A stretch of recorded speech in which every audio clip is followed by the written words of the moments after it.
Before we deliver your brand new gas range, make sure it's the proper fit.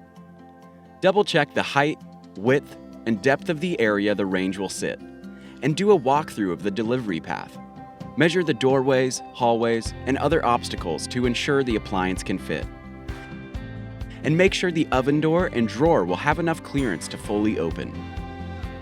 This range requires a 110-volt grounded 3-prong electrical outlet within reach of the power cord.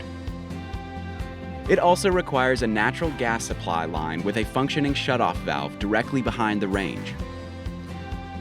A new gas flex connection kit is required when installing your appliance. We cannot reuse existing connection kits.